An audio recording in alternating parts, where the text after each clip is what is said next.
இவர் யாரு? திரு கருணாநிதி பேரன், திரு ஸ்டாலினுடைய மகன். விளையாட்டுத்துறை அமைச்சரா இருக்கிறாரு, என்ன சாதனை செஞ்சாரு? கத்துக்குட்டி நேற்று அரசியலுக்கு வந்த இந்த கத்துக்குட்டி எந்த தகுதியின் அடிப்படையில் நீங்க உங்களுக்கு நீங்களே முடிச்சு விட்டுக் கொள்கிறீங்க? வேற என்ன உழைப்பு இருக்குது? உதயநிதி ஸ்டாலின் எனும் நான். விமர்சன குரல்கள் ஓங்கி ஒலித்த போது அதற்கு பதிலளிக்க தேர்ந்தெடுக்கப்பட்ட வழி மௌனமோ கூச்சலோ அல்ல, மாபெரும் செயல்பாடு. தன் ஆளுமையை திரைக்கு பின்னால் அல்ல, களத்தின் முன்னால் நின்று நிரூபித்தவர். தன் தொகுதி மக்களின் தேவைகளை தீர்த்து வைத்தவர். இளைஞர்களின் கனவுகளுக்காக ஒரு பிரம்மாண்ட உள்கட்டமைப்பை அமைத்தவர். கடைக்கோடி மனிதனுக்கும் வழிகாட்டியாக நிற்பவர். தமிழ்நாட்டு அரசியல் களத்தில் செயல்களால் மட்டுமே பேசும் அந்த ஆளுமை யார்? The name is Udhayanidhi Stalin.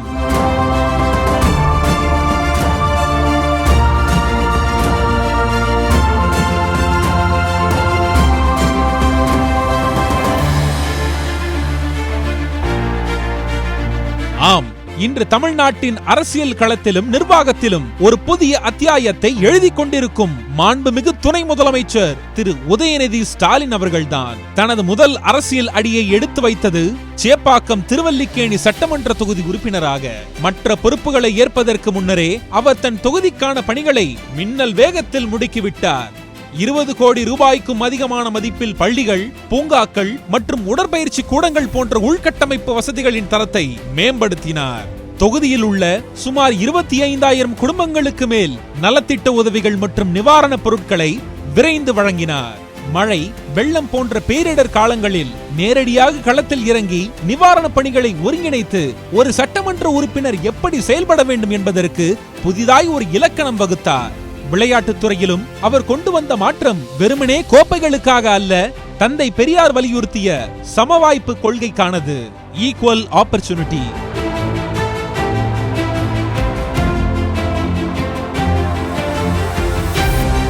$127.90 கோடி செலவில் பிரம்மாண்டமான ஒலிம்பிக் அகாடமிகளை அமைப்பதன் மூலம் கிராமப்புற மாணவர்களுக்கும் அடித்தட்டு மக்களுக்கும் உலகத்தர பயிற்சி கிடைக்க வழிவகுத்தார். அவர் விளையாட்டு வீரர்களின் உழைப்பை மதித்தார். அதனால்தான் தேசிய மற்றும் சர்வதேச போட்டிகளில் பதக்கம் வென்ற 819 வீரர்களுக்கு ஒரே நேரத்தில் $21.40 கோடி ஊக்கத்தொகையை வழங்கி அவர்களுக்கு பொருளாதார பாதுகாப்பையும் நம்பிக்கையையும் வழங்கினார்.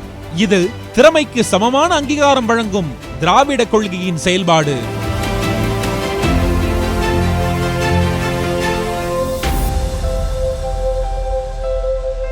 மேலும் சர்வதேச போட்டிகளுக்கு தயாராகும் வகையில் சென்னையில் ஒரு பிரம்மாண்டமான மிதிவண்டி பந்தய அரங்கம் அமைக்கப்பட உள்ளது. இது வெறும் கட்டிடங்களாக மட்டுமல்ல, வருங்கால சாம்பியன்களுக்கான பயிற்சி களங்களாகவும் எழுந்து நின்றுள்ளது. அவருடைய சிறப்பான நிர்வாகத்திற்கு ஒரு சான்று 44வது செஸ் ஒலிம்பியாட் போட்டிதான். வெறும் 4 மாதங்களுக்குள் 187 நாடுகளின் பங்கேற்புடன் உலகமே வியக்கும் வண்ணம் இந்த போட்டியை நடத்தி முடித்தார். இது தமிழ்நாட்டின் நிர்வாக திறமைக்கு கிடைத்த சர்வதேச பாராட்டு.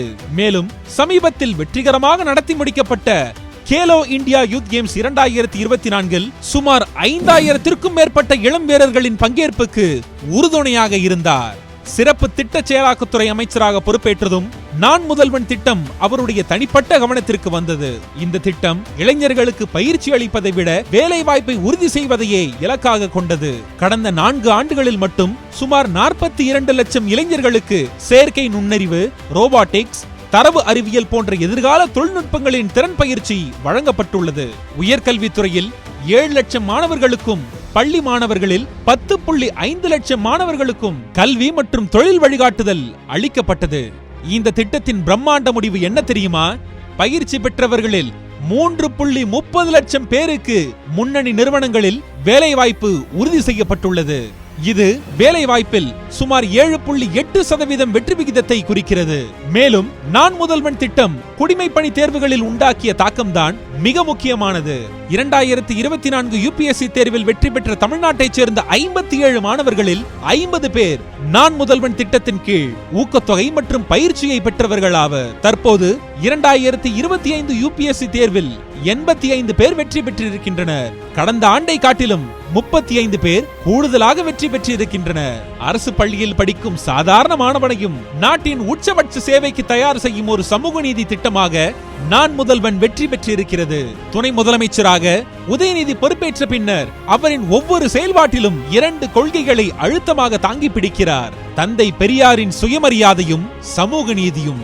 பெரியார் சொன்னது போல யாரையும் நம்பி வாழாதே, உனக்கு நீயே தலைவன் என்ற சுயமரியாதை கொள்கையை தான் நான் முதல்வன் திட்டத்தின் மூலம் அவர் இளைஞர்களுக்கு விதைக்கிறார்.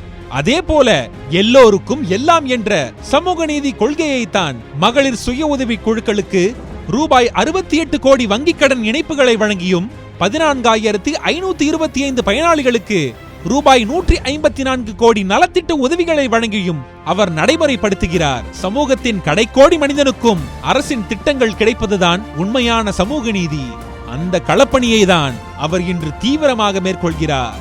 விளையாட்டு வீரர்களுக்கு சகோதரனாகவும், மாணவர்களுக்கு வழிகாட்டியாகவும், மக்களுக்கு பிரதிநிதியாகவும் மட்டுமில்லாமல் தந்தை பெரியாரின் சுயமரியாதை சுடரொளியில் சமூக நீதி களப்பணியை தொடர்ந்து ஆற்றும் மாண்புமிகு துணை முதலமைச்சர் திரு உதயநிதி ஸ்டாலின் அவர்களின் வெற்றி பணி மேலும் தொடரட்டும். அவருக்கு எங்களது மனமார்ந்த பிறந்த நாள் வாழ்த்துக்கள்.